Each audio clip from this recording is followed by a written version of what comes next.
Big pass Tamil season 9. இந்த big pass Tamil season 9ல எனக்கு தெரிஞ்சு இப்போ வரைக்கும் 2 நிம்மதியான விடயங்கள், 2 இல்லை 3. அதில் ஒன்று வந்து பார்த்தீங்கன்னா wild card entry Divya, Prajin, Sandra, இந்த 3 பேர். அடுத்தது வந்து இந்த வைல்ட் கார்ட் என்ட்ரிக்கு அப்புறம் ஓட்டிங் ஆர்டர், இந்த ஓட்டிங் லிஸ்ட்டு, அதை பார்க்கல கொஞ்சம் சந்தோஷமா இருக்கு. அடுத்தது வந்து விஜய் சேதுபதி அண்ணாவோட வீக்கெண்ட் எபிசோட். இந்த 3 தான் வந்து ஏதோ ஒரு பிக் பாஸ் ரசிகர்களுக்கு, வரியர்களுக்கு ஒரு நம்பிக்கையை தருது, நிம்மதியை தருது. சரி, இவ்வளவு தூரம் இந்த சீசன் நாசமா இருக்க இப்ப வரைக்கும் அந்த ஒரு நெகட்டிவிட்டி இருக்க காரணம் எனக்கு தெரிஞ்சு, நான் அந்த ஷோவோட சிஇஓ இருந்திருந்தா விஜய் பார்வதி, கானா வினோத், காமருடினை விட்டு அவரே வெளியில போயிடுவாரு. ஃபர்ஸ்ட் இந்த ஷோ நாசமாக்குற ஆண் பெண், அதுல ஒண்ணு வந்து விஜய் பார்வதி, இன்னொன்று வந்து கானா வினோத். ஏன்னா உள்ளுக்குள்ள வர முதலே அத்தனை ரிவ்யூஸையும் விலைக்கு வாங்கிட்டாங்க. மெமி பேச்சர்ஸ், சோசியல் மீடியா இன்ஃபுளுசர்ஸ் எல்லாரையும் வாங்கிட்டாங்க. பொதுவா இதற்கு முதல் பிக் பாஸ் சீசன்ல உள்ளுக்குள்ள இருக்கிறவங்க பண்ற விடயங்கள் வெளியில தெரிய வராட்டியும், ஆனா ரிவ்யூ பண்றவங்க வந்து எல்லாருக்குமே வந்து ஒரு இதா வந்து பண்ணுவாங்க. அப்ப அந்த சீசன் வந்து ஒரு ஈக்குவலா போய் ஒரு மாதிரி ஹிட் அடிச்சிடும். ஆனா இந்த சீசனை பொறுத்த வரைக்கும் விஜய் பார்வதி என்ற ஒரு நபர் வந்து ஒட்டுமொத்த பெரிய ரிவ்யூஸையுமே விலைக்கு வாங்கிட்டாங்க. சரிங்களா?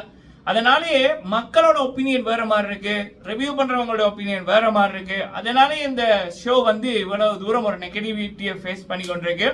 நான் இப்ப கூட அந்த இடத்துல சிஇஓ இருந்திருந்தா விஜய் பார்வதி பேசின கெட்ட வார்த்தைகளுக்கு உதாரணம் அந்த கவர் போட்டு தின்னுவேன், அதை வச்சு இந்த ஷோவுக்கு இவங்க வர தகுதி இல்லைன்னு ரெட் கார்டை கொடுத்து அனுப்புவேன்.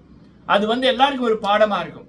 கானா வினோத் பேசிய ஆபாச வார்த்தைகள், பெண்கள்கிட்ட நடந்துகிட்ட விதம், பெண்களுக்கும் இந்த தமிழ் ஷோக்கும் இவர் தகுதி இல்லை அப்படின்னு சொல்லி ரெட் கார்டை கொடுத்து அனுப்புவேன். சரியா? அது வந்து பண்ணா கூட இப்போ அந்த ஷோ வந்து இன்னும் ஹைப்பா வந்து போகும்.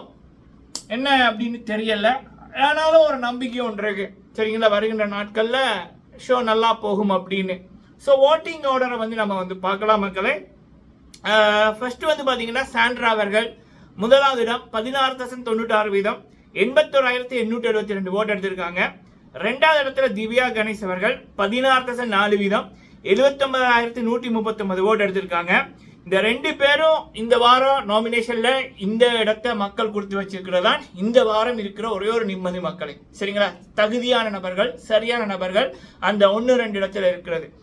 3வது இடத்துல விக்ரம் 14.62%, 70,573 ஓட்டு. 4வது இடத்துல பிஆர் ஃபேக் பார்வதி 14.57%, 70,299 ஓட்டு. இதுக்கு ஓட் போடுறது எல்லாமே 90% போட்ஸ், 10% தான் இதை போல இருக்கிற ரவுடி பொம்பளைகள், நல்ல குடும்பத்தில் பிறந்தவங்க இதுக்கு ஓட் போட இல்லை. 5வது இடத்துல திவாகர் 7.96%, 38,393 ஓட்டு. 6வது இடத்துல வியானா 6.89%, 33,268 ஓட்டு. 7வது இடத்துல அரோரா 5.94%, 28,663 ஓட்டு. 8வது இடத்துல கனி 5.63%, 27,162 ஓட்டு. 9வது இடத்துல சுபிக்ஷா 5.54%, 26,753 ஓட்டு. கடைசி இடத்துல ரம்யா 5.49%, 26,501 ஓட்டு. ஸோ இப்போ வந்து பார்த்தீங்கன்னா வியானா, திவாகர், வியானா, அரோரா, கனி, சுபிக்ஷா, ரம்யா, இவங்கள யாரை வேணுமென்றாலும் இப்படியான ஓட் வந்து கடைசி வெள்ளிக்கிழமை வரைக்கும் இருந்ததுன்னா இவங்கள யாரை வேணுமென்றாலும் பிக் பாஸ் டீம் வந்து தூக்குவாங்க. சரிங்களா? ஏன்னா ஓட் எல்லாமே ஈக்குவலா தான் இருக்கு. ஆனா ஒபிஷியல் ஓட்டிங்கின் படி விஜய் பார்வதியோட பேரும் கீழே தான் இருக்கு.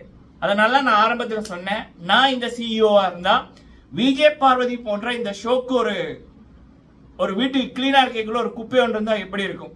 அந்த குப்பையை கிளீன் பண்ணி விட்டா ஒட்டுமொத்த வீடுமே அழகா இருக்கும்ல. ஸோ விஜய் பார்வதியை நான் துரத்தி விட்டுருவேன், எவிட் பண்ணிடுவேன். சரிங்களா? அது இந்த ஷோக்கு நல்லது, இனி வரப்போற ஃபியூச்சர் சீசனுக்கு நல்லது. மக்களை நீங்க உங்களுடைய கருத்துக்களை சொல்லுங்க. சாண்ட்ரா அவர்களுக்கும் திவ்யா அவர்களுக்கும் ஹாட்ஸ்டார்ல ஓட்ட போடுங்க. ஹாட்ஸ்டார்ல ஓட்ட போட்டுட்டு அப்படியே தமிழ் கிளிஸ்ட்ல ஓட்ட போடுங்க. நன்றி.